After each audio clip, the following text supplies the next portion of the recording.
Olá, você que me assiste. Hoje eu gostaria de falar sobre o projeto de lei chamado Escola Sem Partido.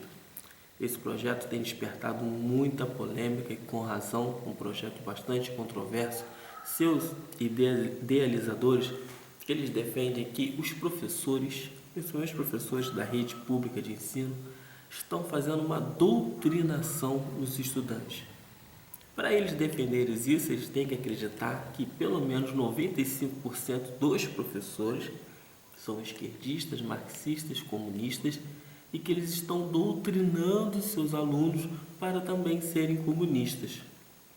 E o que talvez levaria, os idealizadores desse projeto a pensarem nisso? Eu tenho observado que quem idealizou esse projeto são políticos de direita. E por que os políticos de direita acham que os professores são esquerdistas? Por qual motivo? Estava pensando, seria porque o PT ganhou 4 eleições seguidas? Será que essa seria uma justificativa? Ou uma das justificativas do pensamento dele ser dessa forma? O Lula ganhou 2 e a Dilma ganhou, com a ajuda do Lula, Dilma. Essa última agora está destituída por causa das questões pedaladas, mas esse é um outro assunto. A questão é que nenhum outro partido conseguiu tirar o PT no voto e isso causou, foram grandes tentativas. O PSDB tentou. O PSDB é um partido que em sua formação inicial, quando surgiu, quando foi criado, é de esquerda, mas houve uma certa guinada à direita do PSDB. Só observar um pouco mais de perto do PSDB para ver isso. Será também que os idealizadores desse projeto observaram como houve uma mudança no comportamento dos alunos de hoje, dessa geração atual, dos adolescentes atuais, que são alunos da rede de ensino público? Porque quando eu fui aluno, a minha geração fazia da seguinte forma: chegava no colégio e era avisada que tinha greve. O que nós fazíamos? Nós íamos para a nossa casa, jogar videogame, assistir televisão, jogar futebol com os amigos, ficar namorando nos arredores do colégio, numa pracinha. A gente fazia tudo, menos reivindicar melhores condições. Exatamente o que essa geração tem feito. Sinto vergonha de, no meu tempo, não ter feito o que fez essa geração. Essa geração invade o colégio, fez esse negócio, esse movimento chamado ocupação dos colégios e exigindo os melhores salários para os professores, melhores condições de trabalho para os professores e melhores infraestruturas para que recebam o que tem direito, que está escrito na Constituição, recebam um melhor ensino. Para quê? O jovem de hoje quer o melhor ensino, o jovem de hoje, aluno da rede pública, para ele competir em igual condições com o jovem da classe A, classe B, que estuda nos melhores colégios particulares. Afinal de contas, você já ouviu falar em greve em colégio particular? Você já ouviu falar em greve no colégio anglo-americano? Eu nunca ouvi falar. Se existiram, foram muito poucas, raríssimas vezes na história do ensino particular brasileiro. O ensino público é todo ano. No início do ano que vem, você pode ter certeza que haverá outras greves em praticamente todo o país. Então, como disputar? Como esse jovem ele vai fazer um vestibular e disputar em igual condições? Como? Disputar em igual condições com jovens que estudaram, tiveram um excelente ensino, uma excelente infraestrutura, com professores bem remunerados do colégio particular. Porque se fala muito em meritocracia. A meritocracia ela não vai ser aplicada com 2 pessoas que receberam treinamentos diferentes. Vamos pensar numa arte marcial. Vamos pensar que dois lutadores vão lutar jiu-jitsu daqui a um ano.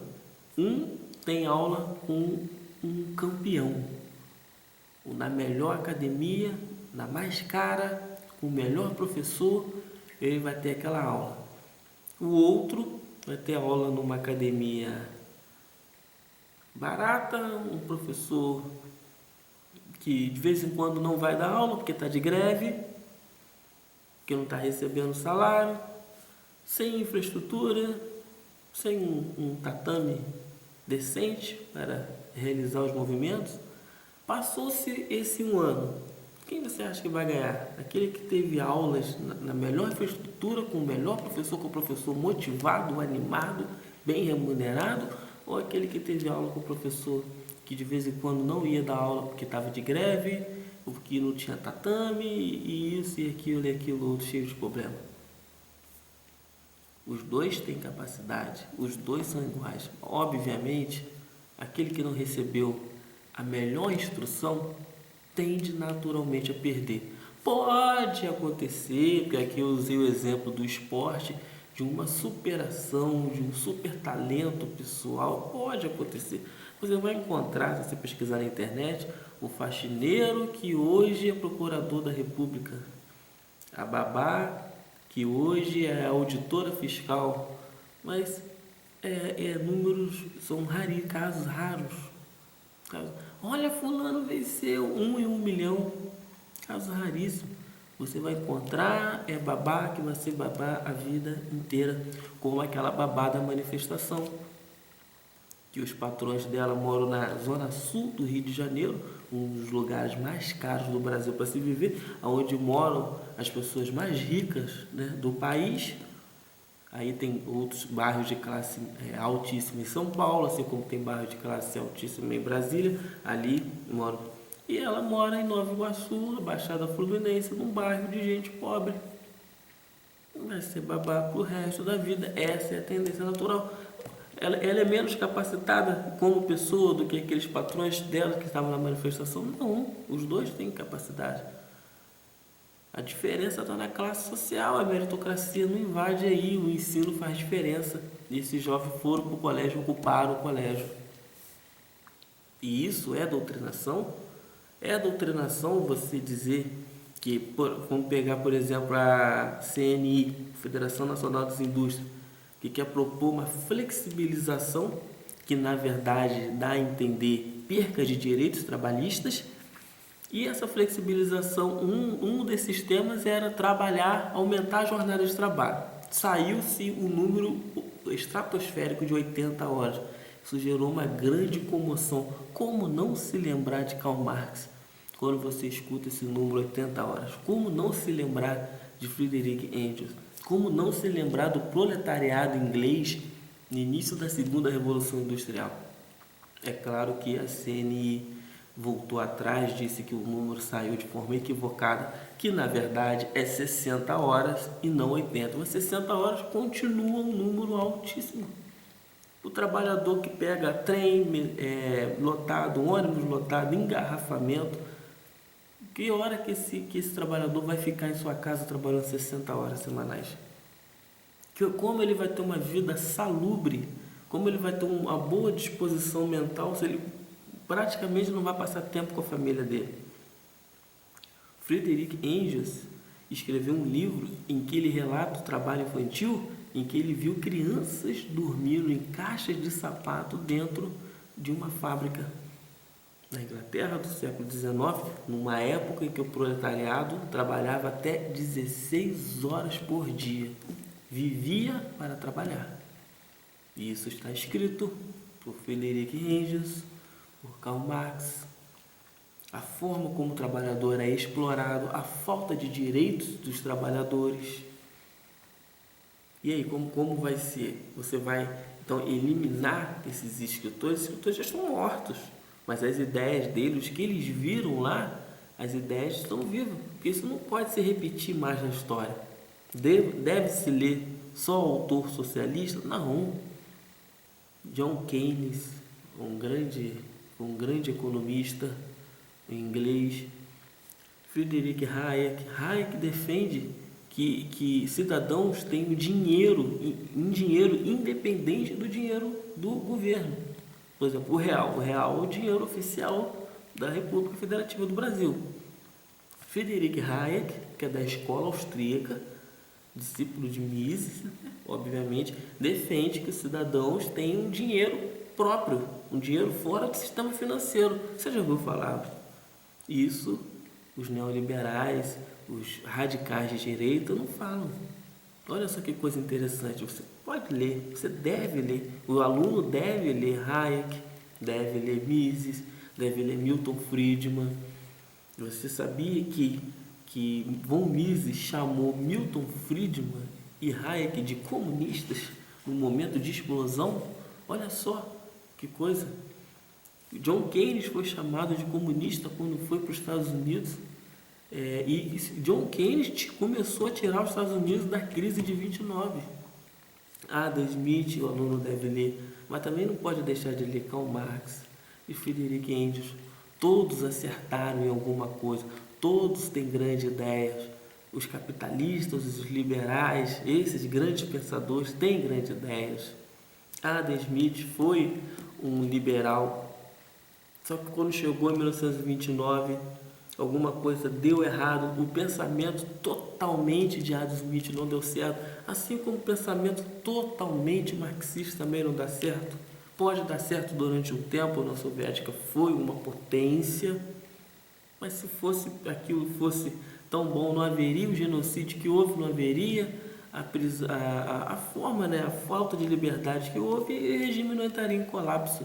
Agora, eles acertarem alguma coisa, assim como os capitalistas acertam alguma coisa, tem que haver uma junção dos dois pensamentos.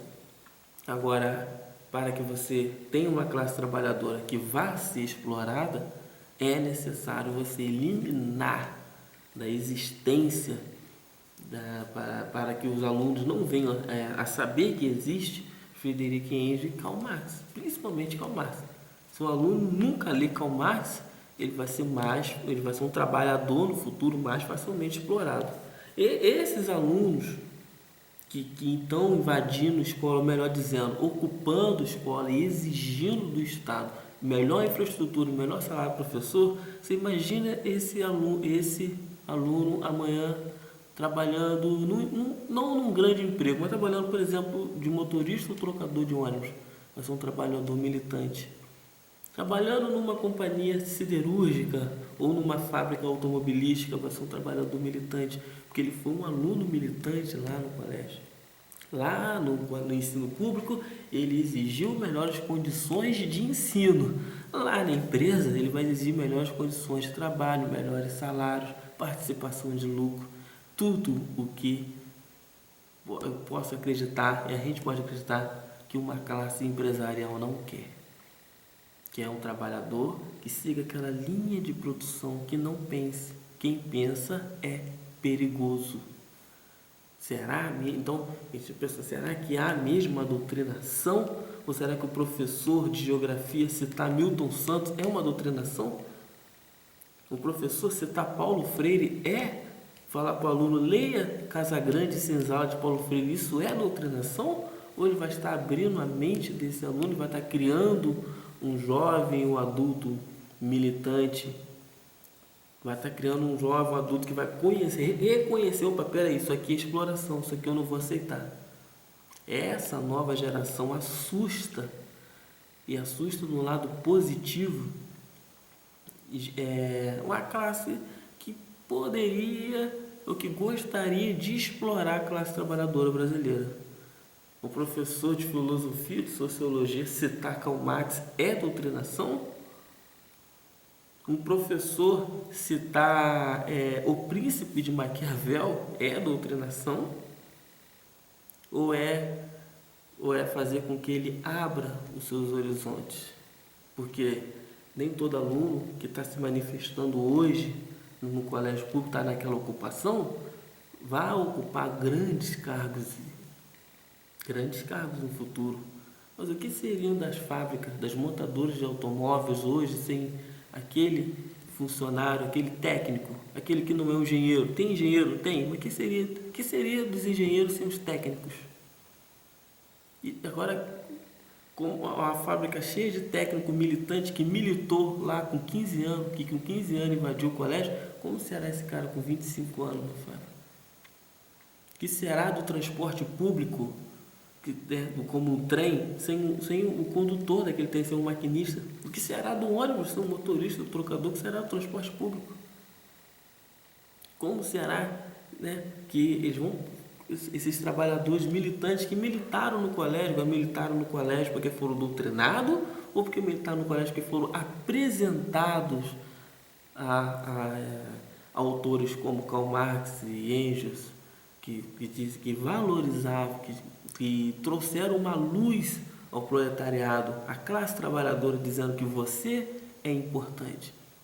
Então, nós temos que pensar que o que está realmente por trás desse projeto Escola Sem Partido, dos idealizadores desse projeto de lei, o que eles pensam, o que está por trás realmente. Há uma doutrinação ou há um medo de que esses alunos militantes, hoje essa juventude militante que está indo para a rua com cartaz exigindo melhor educação, venha ler Karl Marx, venha ler Engels, não só, também ler Hayek, ou ler Milton Friedman, que também é muito bom, mas que venham ler o outro lado da moeda e digam, opa, peraí, o capitalismo é bom, mas eu não posso ser tão somente explorado.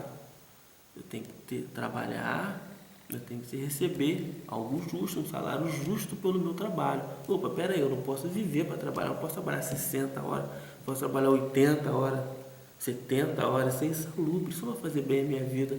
Opa, peraí, eu tenho direito à participação de lucro. Opa, peraí, se eu seguir essa linha, vai acontecer o que Karl Marx disse.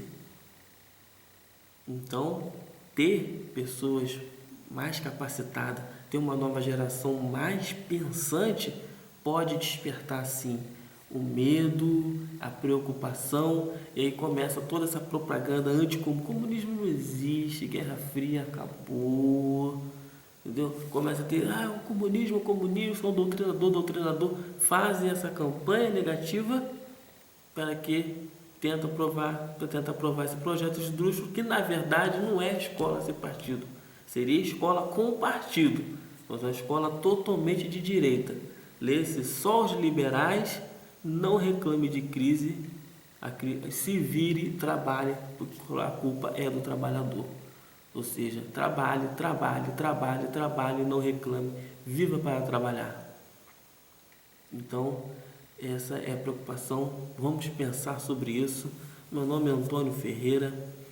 Se gostou do vídeo, dê um like, dê a sua opinião nos comentários e vamos juntos suscitar esse debate. Não vamos aceitar de forma passiva tudo que eles querem colocar para nós, não. Os pontos positivos, aquilo que for positivo a gente absorve, aquilo que for negativo a gente rejeita. Se você é trabalhador, se você estudou em colégio público, se você quer um futuro melhor para o seu filho, se você quer um futuro melhor para as novas gerações, se você quer um futuro melhor para você ainda como funcionário, como empregado, se você não quer perder garantias, se você quer ler, se você quer se informar, então você passe a contestar um pouco qualquer projeto de lei que chegue aí. O Escola Sem Partido me parece, na verdade, uma escola de direita. Na verdade, é uma escola com partido, uma escola que não se citaria Karl Marx, não se citaria Engels, não citaria nada que venha da esquerda. Olha, se quer eliminar e se tem tanto medo, eu aconselho a você que dê uma lida. Estude e tire suas próprias conclusões. Um abraço, até breve.